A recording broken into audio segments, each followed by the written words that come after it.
What is happening? Welcome to another pitcher video breakdown. My name is Nick Pollack, founder of Pitcher List, and we're going to talk about John Gant today.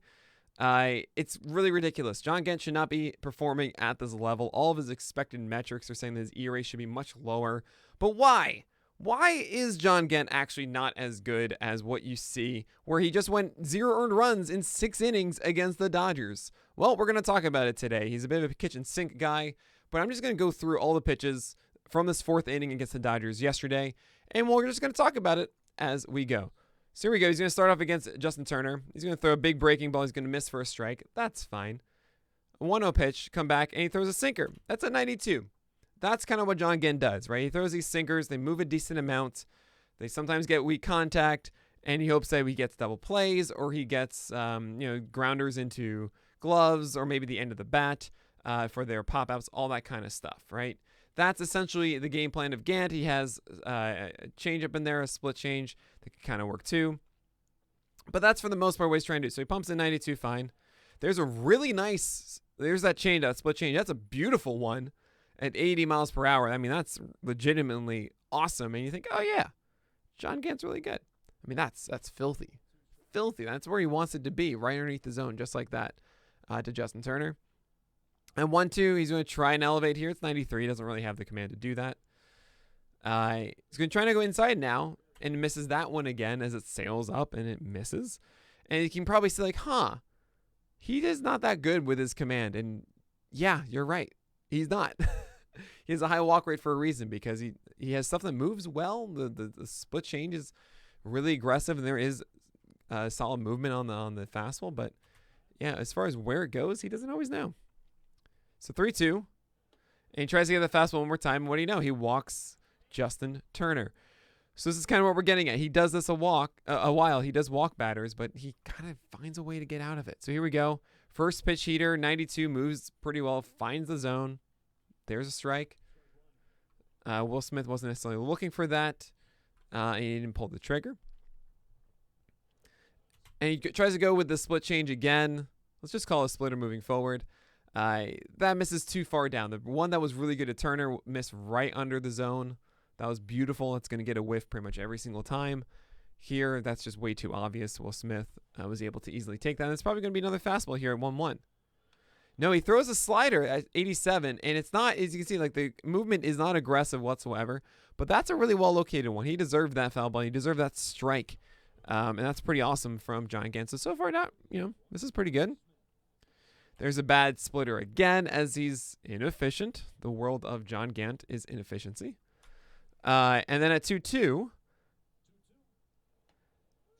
Oh, man. That's a beautiful pitch. I mean, that's actually really, really nice.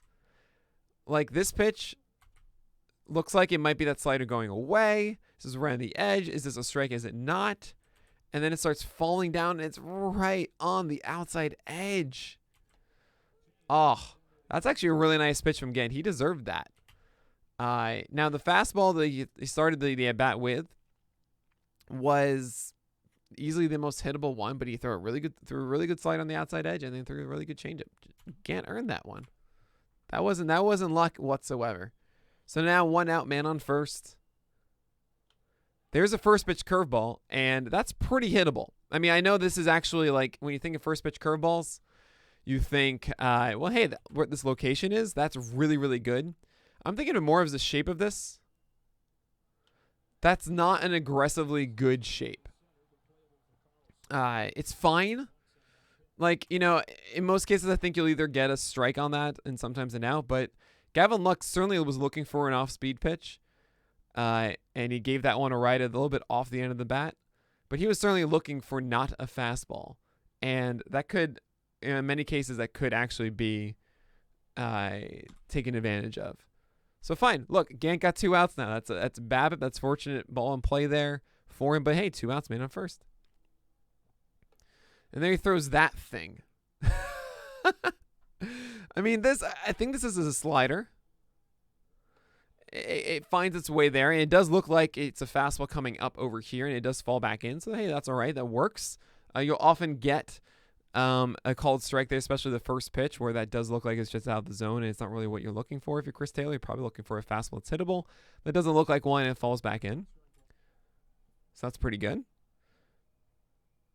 And he goes with the fastball inside. This is actually good location. 91. It's biting inside. That's a really good pitch. Look, this is honestly, I expected to be more negative on John Gant and what he's doing. This is actually pretty solid. That first pitch slider should fall into the zone for a strike. Here, 91. That's often going to be exactly this, a foul ball. There's enough movement on this fastball. As it starts, look at this. This starts going like right in the middle. And maybe it's going to be landing over here and it falls down. And that's a really hard pitch to stay on and drive down the left field line. So I earned the foul ball. It's 0-2 now. Okay. Maybe going to go high fastballs, what they're looking for.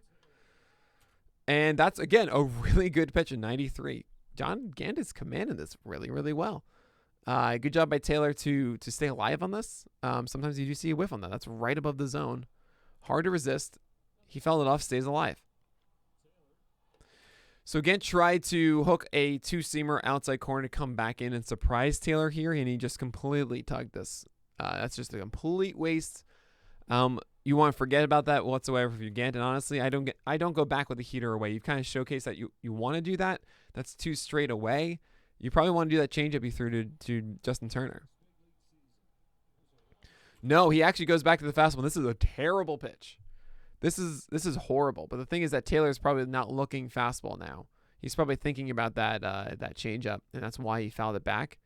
But this is bad. Yeah, Taylor is late. You can see how late the foot. It's just not quite. Everything's a little too late here. The ball's almost in the glove, and he's behind on it. Ah, Taylor, you had it. That was the mistake. That's the one that Gant's like, oh boy, I got lucky there. Really good slider. That's an excellent pitch. 1-2. Same kind of thing he did against Gavin Lux. That's beautiful. And it's pushed to right field. That is actually, I will say, I expected a lot more luck here where Gant was throwing just kind of pitches in the zone and the Dodgers just hit it into gloves and everything. That was an excellent inning by John Gant. That's him squeezing the most out of his stuff. And what did he do? He still walked a batter. He had 2 liners in this, but he earned that strikeout. He earned that out against Chris Taylor. And hey, he threw a good first pitch curveball that works. Got himself another out. So you could say on this one, this is BABIP oriented. Yes, 0 BABIP. And he walked a batter in this too. It's a 1-1 caper walk. But there is something decent about this, and this is how he can give himself the opportunity for good luck to happen. I will say this one inning is not necessarily indicative of everything that John Gant does, but how he performed in this does showcase that there is opportunity for him to go that way, and that's how baseball works. You know, you're not always going to be your expected ERAs. You're going to give yourself a position for it to be really bad or really good, and so far it's been so good for John Gant. But all right, that's going to do for today's video breakdown. As always, you can watch these live on Twitch at twitch.tv/pitcherlist. And as always, may your BABIPs be low and your strikeouts high.